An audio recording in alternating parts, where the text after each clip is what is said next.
Shalom pemirsa dan seluruh keluarga Indonesia. Kita berjumpa kembali dalam ruang komunikasi keluarga. Dan ini adalah program yang khusus dipersembahkan untuk Anda oleh TV Komunikasi Uni Indonesia Kawasan Barat. Dan program ini juga menghadirkan narasumber seorang pakar komunikasi keluarga Dr. Niko Jejekoro. Dan pada kesempatan ini beliau sudah kembali bersama dengan kami di studio. Jadi mari bersama dengan saya untuk menyapa beliau lebih dahulu. Selamat datang Pak Niko. Terima kasih, selamat berjumpa Ayura, apa kabar? Luar biasa, puji Terima Tuhan. kasih. Dan kita juga berharap para pendengar seluruh keluarga, ulangi. Dan kita juga berharap para seluruh keluarga Indonesia juga ada dalam keadaan dilindungi oleh Tuhan ya Pak ya. Tentu saja, tentu saja. Baik, saat ini para pendengar, narasumber kita sudah menyiapkan topik yang menarik untuk kita semua. Karena ini adalah topik yang perlu direnungkan dengan mendalam ya. Pengalaman iman di dalam keluarga. Demikian ya Pak Niko Iya, ya? betul. Luar biasa, pengalaman iman di dalam keluarga. Pasti ini Pak Niko punya alasan khusus. Kenapa mengangkat topik iman? Ya, saya pikir seringkali orang berpikir bahwa iman atau katakanlah pengalaman iman itu adalah pengalaman yang benar-benar kritis di luar keluarga. Kalau kita menghadapi kekalutan dan lain sebagainya, Galau mungkin bahasa sekarang ya. sekarang dan lain sebagainya. Padahal tanpa disadari kita seringkali mengalami di dalam keluarga kita sendiri pengalaman iman yang saya kira banyak sekali yang kita harus hadapi. Saya selama hampir sudah lebih dari 45 tahun berkeluarga. 45 tahun Pak ya, berumah tangga. Puji Itu Tuhan. banyak sekali yang kita harus hadapi di dalam keluarga. Dan itu merupakan pengalaman iman. Saya harus akui bahwa itu pengalaman iman. Jadi itu sebetulnya adalah hal yang real ya, Yang real. pengalaman iman. Iya. Jadi itulah yang Bapak mau sampaikan kepada Iya, kita betul, semua. betul, Luar betul. biasa. Dan para pemirsa, saya jadi tergelitik nih untuk menanyakan hal yang ini. Pak, praktek iman itu ya di dalam keluarga, Ya. itu sebetulnya yang bagaimana sih Pak?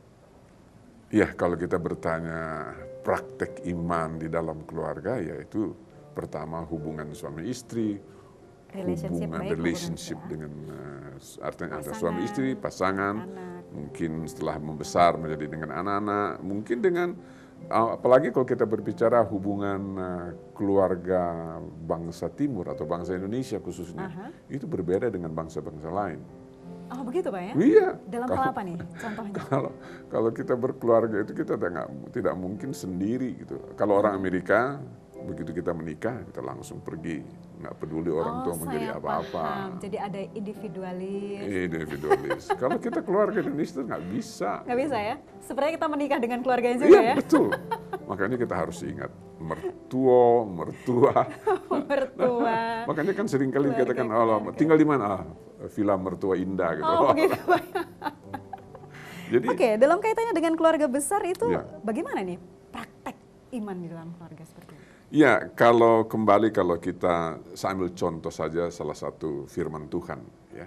Saya Oke. boleh kaitkan dengan Boleh, itu bukan? silakan. Di dalam 1 Timotius 5 ayat 8 dikatakan seperti berikut. Tetapi jika ada seorang yang tidak memeliharakan sanak saudaranya, apalagi seisi rumahnya, orang itu murtad dan lebih buruk dari orang yang tidak beriman. Bayangkan aja tuh. Wow. Jadi kalau melalaikan keluarga, tidak memeliharakan, itu hitungannya sama dengan yang Tidak beriman. tidak beriman ya, bahkan dikatakan Betul. murtad. Murtad. Oh. Ini jelas sekali. Sebetulnya ini adalah satu yang harusnya ini adalah praktek-praktek dalam keluarga kita ya, betul, keluarga praktek Indonesia. Jadi saya pikir tidak sembarangan juga itu diangkat menjadi salah satu bagian dari firman Tuhan di dalam Ya, Alkitab, bukan? betul. Karena itu pasti merupakan pengalaman iman dari para nabi dan orang-orang tertentu yang sudah tertulis dalam Alkitab. Betul. Sehingga mereka mengangkat hal ini. Bayangkan Luar dia biasa. mengatakan bahwa kalau tidak memelihara sanak saudaranya tuh sama dengan orang yang tidak beriman. Itu kan Tidak beriman. sangat apa ya? Jadi sebenarnya praktis sekali ya. Kalau kita mau menjadi yang beriman, keluarga yang beriman, keluarga Indonesia yang beriman, kita perlu memperhatikan sanak saudara kita. Ya betul. Kita perlu memelihara sanak saudara kita. Khususnya bukan hanya pemeliharaan secara fisik mungkin ya Pak ya, keseluruhan. Keseluruhannya. Baik, luar biasa. Pak, kita boleh lanjutkan mungkin. Iya, silakan. Dari ayat tersebut, saya bisa pahami bahwa keluarga itu sepertinya jadi wadah ya. Seperti wadah, dan saya kaitkan juga yang Bapak sudah jelaskan di pertemuan yang lalu, ada input, Ada proses, output. Jadi sepertinya kualitas manusia itu juga ditentukan di rumah tangga ya, di keluarga. Betul sekali. Bagaimana Aira. menurut Bapak? Betul sekali, karena keluargalah kita suatu wadah di mana kita dididik, kita dibina, kita dipelihara, lalu kemudian kita disiapkan untuk menghadapi masyarakat. Tidak mungkin, coba aja Anda dari keluarga langsung makanya langsung banyak dewasa langsung gitu. dewasa, nggak mungkin lah. Kita harus mulai dari keluarga.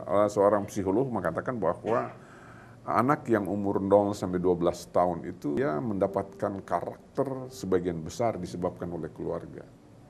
Baik, jadi memang sampai sekarang penentu kualitas seseorang itu adalah tetap keluarga. Nggak bisa nggak, itu secara alamiah memang seperti itu. Walaupun kita mencoba mendeskripsikan seperti itu, tapi saya kira tidak seperti itu. Oke, jadi ini adalah satu hal yang menarik keluarga Indonesia. Mari kita renungkan, lalu kita dengan sungguh-sungguh mulai melihat kembali kepada keluarga kita masing-masing ya. Bahwa kualitas itu dibentuk di rumah, di dalam keluarga-keluarga.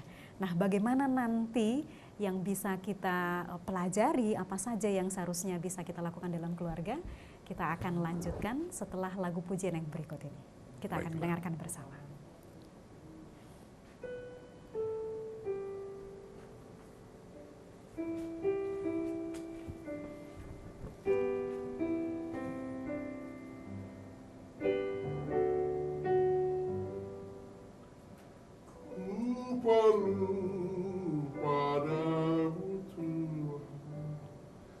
Miskinmu tak ada lemah, tiap langkahku ya Tuhan, berilah ku kekuatan.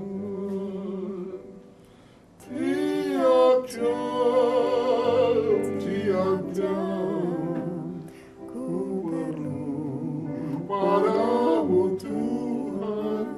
Tiap jam,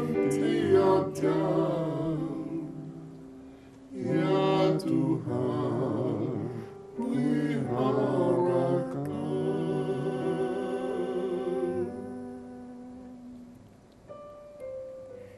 Kembali dalam program Komunikasi Keluarga dan Keluarga Indonesia, lagu pujian tadi mengingatkan bahwa di dalam keluarga masing-masing kita memerlukan Tuhan. Ya. Bukan hanya sekali-sekali atau sedang kepepet begitu ya Pak Niko, tetapi setiap jam. Nah, ini mengantarkan kita kepada pokok berikutnya, karena pertanyaan saya seperti ini Pak. Ya. Saya pernah ingat ada satu pernyataan nih dituliskan dengan sungguh-sungguh bahwa sampai sekarang yang jadi sasaran empuk serangan iblis itu keluarga. Bagaimana menurut Bapak? Oh, betul sekali ya, betul sekali. Bahkan sejak terwujudnya dunia ini di kitab Kejadian ya, yang menjadi pertama kan sasaran tuh Hawa dan Adam sendiri kan. Jadi dari awal Dari ya? awal sudah, dan memang mengapa keluarga menjadi sasaran empuk? Karena paling kurang di situ harus ada 2 orang. Kalau sendiri barangkali ya boleh, tapi tidak seperti barangkali istilah Jakarta itu paling gampang komporin 2 orang dari komporin 1 orang. Kan? Oh begitu ya, lebih baik komporin 2 orang daripada 1 orang. Sebab dengan demikian gampang sekali kita mencetuskan api di antara 2 orang itu. Hal yang sedikit saja, misalnya perbedaan pandangan, perbedaan persepsi, perbedaan pendapat, bisa membuat 2 sejoli yang tadinya 2 sejoli ini bisa terjadi semacam Ya, kalau tidak, ini bisa terjadi suatu konflik atau perbedaan pandangan, perbedaan pendapat. Perselisihan. Itu ya, Pak, ya? Oke. Nah, saya ambil contoh saja dari penelitian sebuah universitas di Amerika tuh, perpisahan atau perceraian keluarga di Amerika 60% disebabkan oleh komunikasi di dalam keluarga. Oh, 60%? 60%. Karena masalah komunikasi? Komunikasi. Wow. Perbedaan persepsi, perbedaan pandangan, ya hanya itu aja. Belum termasuk orang ketiga. Belum termasuk orang ketiga, baru komunikasi Baru sudah komunikasi, 60% penyebab perpisahan. Perpecahan. Oke. Jadi kita bisa lihat di sini betapa pentingnya kita membina komunikasi di dalam keluarga sehingga dengan demikian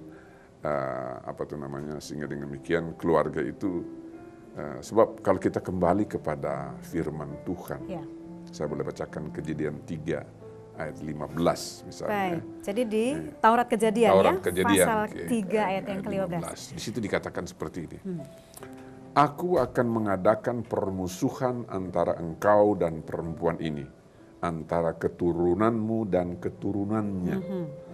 Keturunannya akan meremukkan kepalamu dan engkau akan meremukkan tumitnya. Jadi sebenarnya genderang pertempuran, genderang peperangan sudah dicetuskan sejak itu. Dari awal Sudah keluarga dibentuk, ya? sudah tercetus, didengungkan. Tapi janji pencipta, justru ayat itu janji pencipta untuk memberikan pertolongan melalui Kristus sudah pasti. Ayat ini memberikan kepastian. Jadi diberitahukan kondisi realnya, Pertempuran. ada pertempuran, tapi kemudian diberikan janjinya Iya, juga, sebab ya? di situ dikatakan bahwa Luar biasa sekali. keturunannya akan meremukkan kepalamu. Kepala siapa? Kepala iblis. Oke. Iya. Dan engkau akan meremukkan tumitnya. Ya, kita hanya meremukkan tumit iblis saja. Tapi kepala iblis diremukkan oleh Yesus Kristus. Dan sudah terpenuhi. Sudah terpenuhi. Puji Tuhan. Amin. Ya. Nah, kembali kepada pengalaman iman di dalam Ya. keluarga ini, Pak. Kan setelah jatuh dalam dosa ini manusia nggak ada yang sempurna, Pak, ya. Oh, betul sekali. Jadi betul bagaimana sekali. kiatnya atau apa tuntunan yang kita sebagai keluarga Indonesia, keluarga yang berserah dan mengandalkan Tuhan, apa yang bisa kita lakukan? Kembali seperti bagaimana kita sudah diskusikan sejak pertama itu, kita tidak bisa sendiri. Tidak bisa dengan usaha Dan sendiri, usaha Pak, ya? enggak. Kita nggak Baik. mungkin. Kita memang manusia sudah jatuh ke dalam dosa, dan saya kira jatuh ke dalam dosa itu intinya adalah perpisahan dengan Allah, perpisahan dengan Tuhan. Dan setan mau supaya jembatan antara Tuhan dan kita selalu hancur, nggak pernah bisa terbangun kembali gitu loh. Jadi disconnected terus Disconnected gitu, terus, kalau perlu setiap hari ya itu yang kita alami setiap hari, bukan? ya? Baik. Coba aja Ayura bayangkan sekarang ini, kalau kita berjalan di mall, kita berjalan di mana-mana, coba lihat keluarga yang duduk tuh, apa yang mereka lakukan tuh? Makan bersama HP, mungkin? makan bersama, tetapi HP maksud duluan. Bapak handphone. Ya, saya sering perhatikan. Jadi mungkin mereka lengkap duduk bersama, tetapi tidak terjalin komunikasi. Ya? Komunikasinya dengan gadget, dengan gadget, handphone. dengan handphone. Baik. Anak-anak main game, orang tua main HP. Ya, itu yang saya perhatikan. Wow. Jadi tidak ada komunikasi keluarga. Yang terbentuk di situ. Jadi bagaimana pengalaman iman bisa dirasakan bersama kalau seperti itu, Pak? Iya, betul. Komunikasinya Komunikasinya tidak akan terwujud. low bad mungkin. Saya tidak sama sekali, bukan berarti bahwa kita tidak memerlukan alat komunikasi itu. Oke, perlu. jadi bukan memusuhi ya? Memusuhi, bukan Baik. sama sekali. Tapi kita menggunakan alat komunikasi itu sesuai dengan fungsinya gitu loh. Setuju, Menolong. Pak. Betul, untuk Menolong komunikasi bukan keluarga, menggantikan. bukan menggantikan. Ya, ini luar biasa. Iya. Saya terkesan dengan Pak Niko tadi katakan, saya ini sudah 45 tahun Iya. berumah tangga, lalu banyak sekali pengalaman iman yang saya rasakan. Nah, saya mau request nih sekarang, Iya. Bapak boleh nggak membagikan pengalaman iman Bapak mungkin melalui lagu? Bersedia, Pak, ya? Oke, saya coba bersedia. Saya coba. Baik, para pemirsa keluarga Indonesia, kita sangat bersyukur ya. Jadi saat ini narasumber kita Pak Niko JJ Koro ini akan dengan sukacita membagikan pengalaman imannya melalui lagu pujian. Jadi kita akan ikuti bersama. Silahkan Pak.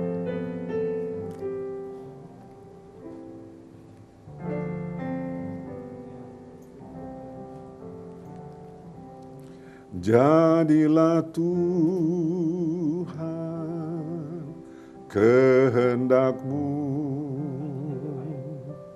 Engkaulah Khalik, aku debu. Jadikan aku sesuka-Mu, aku menunggu di kaki-Mu. Jadilah Tuhan kehendak-Mu, berikanlah aku iman teguh, penuhi aku dengan Roh-Mu, hiduplah Engkau dalam aku. Amin. Jadi sekarang saya tahu nih Pak, rupanya rahasia pengalaman iman Bapak adalah menerima kehendak Tuhan. Ya.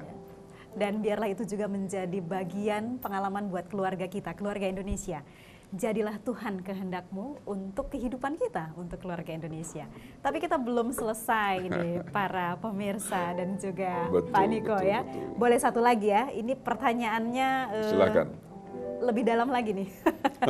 Jadi begini Pak, kembali kepada yang tadi sudah kita diskusikan, kita Ya. masih hidup di dunia yang penuh dengan dosa. Kita Iya, betul diingatkan sekali. kita perlu bergantung kepada Tuhan. Lalu apa yang perlu kita perhatikan supaya Iya, pengalaman-pengalaman iman itu tetap jadi bagian keluarga-keluarga kita, Pak? Jadi pengalaman iman memang maksudnya juga pengalaman iman. Jadi kalau tanpa mengalami iman itu sendiri ya kita akan sulit mengatakan bahwa kita sudah mengalami iman. Apalagi harus kalau alami sendiri, harus ya? alami sendiri. Jadi arti bahwa kita menghindari, ya. Sebab kan kalau kita melihat unsur atau pokok masalah iman itu, iman adalah seperti di dalam Ibrani 11, iman adalah segala sesuatu yang kita lihat tetapi kita belum segala sesuatu yang kita percaya tapi belum kita lihat. Nah, di dalam keluarga seperti itu juga. Kita belum ya? tahu apa yang akan terjadi besok. Oke. Ya, tapi tiba-tiba kita mengalami hal yang seperti itu. Oleh karena itu kan kalau kita misalnya di dalam keluarga atau kita biasanya setelah menutup Sabat, ya, kita berdoa bersama-sama keluarga, lalu kemudian kita minta tuntunan Tuhan, lalu kemudian kita berdoa untuk minggu yang ada depan yang kita tidak tahu apa yang mau terjadi. Kita tidak tahu apa yang terjadi sepanjang minggu bekerja, That's tapi it. kita percaya Kita Tuhan. percaya bahwa ada lindungan Tuhan. Nah, Amin. masalahnya kepercayaan kita bahwa kita dilindungi Tuhan itu seperti apa? That's the quality of faith. Jadi dari situlah kita diuji. Sejauh apa Kualitas kita, iman. iya, bagaimana kita percaya bahwa Tuhan akan melindungi. Baik, bahkan mungkin baik juga ya Pak ya, misalnya setelah kita menyerahkan sepanjang minggu bekerja kita, di Sabat berikutnya pada saat keluarga berkumpul, masing-masing boleh berbagi pengalaman imannya sepanjang Betul. minggu ya. Biasanya seperti itu yang terbaik. Jadi di Oke. dalam diskusi keluarga, pengalaman saya ini, apalagi sekarang yang sudah punya cucu-cucu, saya memberikan, coba kalian jangan satu orang yang bicara, coba kalian punya pengalaman seperti apa. Betul. Sehingga demikian di dalam keluarga itu terjadi diskusi yang menarik dan fruitful, jadi berbuah gitu loh. Oh, mereka akan, anak-anak apalagi, mereka akan berceritakan hal-hal yang mungkin bagi kita itu Sepele kali ya. sepele. Padahal itu pengalaman mereka yang penting mereka ya. penting. Ya, betul sekali. Saya pernah memperhatikan bahwa cucu saya mengatakan, wah saya hampir-hampir berbohong. Lalu apa yang terjadi? Jadi tergoda untuk Tergoda berbohong, bohong gitu loh. tapi kemudian Apa yang tidak terjadi? berbohong. Saya biarkan ya apa. Jangan kita belum apa-apa sudah nggak boleh memerang. Nah, itu bisa tidak terwujud komunikasi itu. Tapi Komunikasi biarkanlah baik. mereka bercerita apa adanya. Dengan demikian kita bisa gambarkan bahwa itulah pengalaman iman. Jadi pengalaman iman bukan segala sesuatu pengalaman yang ya, kalau pengalaman iman itu kita boleh garis seperti suatu garis dari sangat sulit atau sangat mudah sampai yang sangat sulit. Bukan itu. Jadi seperti ujian juga ya, variabelnya dari yang sangat mudah sampai sangat yang sulit. rumit. Yang rumit. Ya. Oke. Nah, dan semuanya itu merupakan suatu pengalaman iman kita sehari-hari di dalam keluarga. Bukan? Baik. Ada yang sederhana, tetapi itu mengenai iman. Itu mengenai iman. Ada yang sulit, itu mengenai iman. Dan semakin sulit memang akan sangat-sangat terasa misalnya kesulitan. Faktor kesulitan itu yang selalu menentukan pengalaman iman kita seperti apa gitu loh. Oke. Dan disitulah pekerjaan Tuhan menumbuhkan kita. Menumbuhkan iman Baik. kita. Jadi saya bisa lihat di sini bahwa komunikasi itu penting. Yep. Pengalaman iman pun perlu dikomunikasikan. dikomunikasikan. Dan itu akan jadi sesuatu yang mengeratkan keluarga ya Pak ya. Betul sekali. Wah, memang luar biasa Tuhan kita. Tanpa pengalaman iman, saya kira akan kita ambil contoh aja keluarga yang tidak pernah mengalami segala sesuatu hambatan dalam keluarga biasa-biasa aja. Lama-lama repot sendiri kan mereka itu. Ya, dan seperti hambar ya Si jadinya hambar, ya. ya.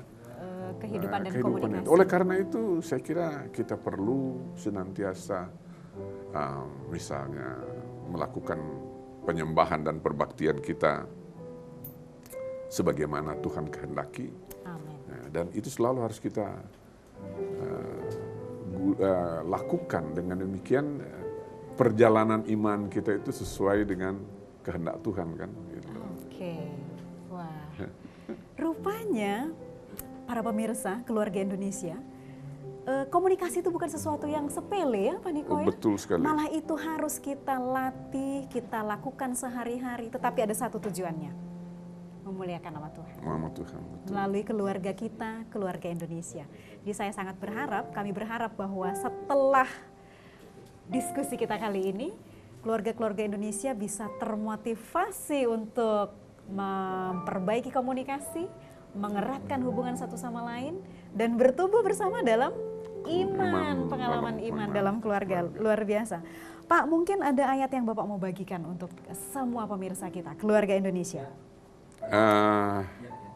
Baiklah, saya pikir salah satu hal yang saya ingin ingin utarakan adalah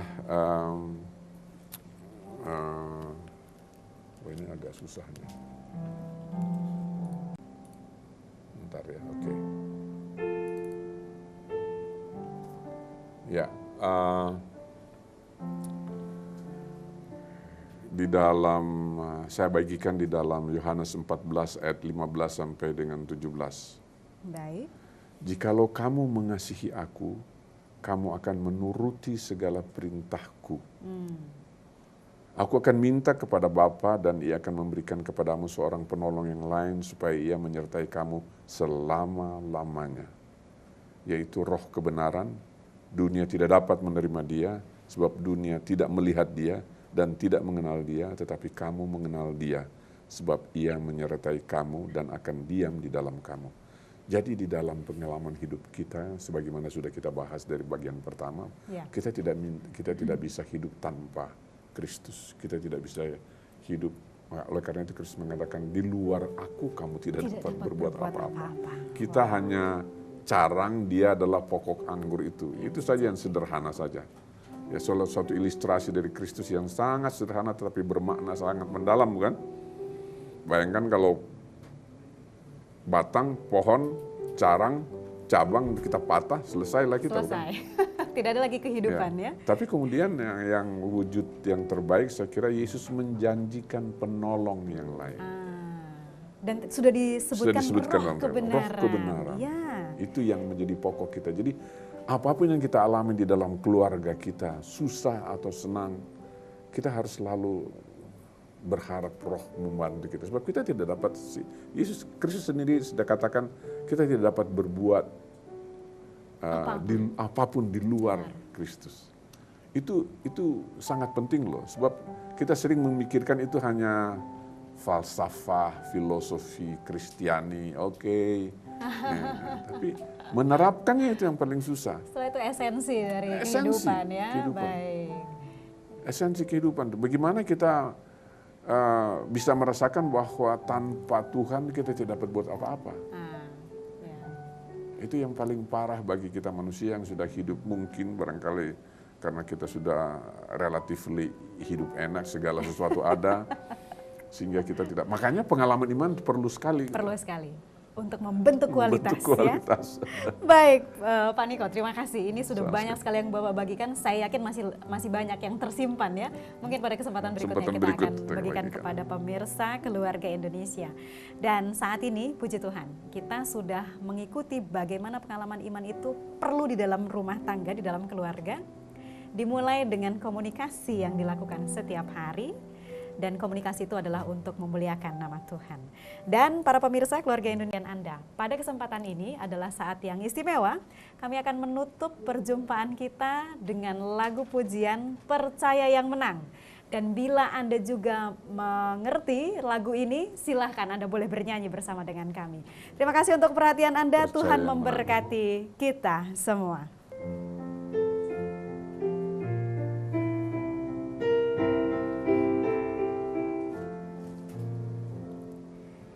Dalam dunia banyak amat pencobaan kita, kekuatan kita tak dapat mengalahkan dosa. Tanpa mengenal masih adalah kuasa. Bangunlah hai orang saleh, pakaikan percaya. Percaya yang menang, percaya yang menang, ajaiblah percaya.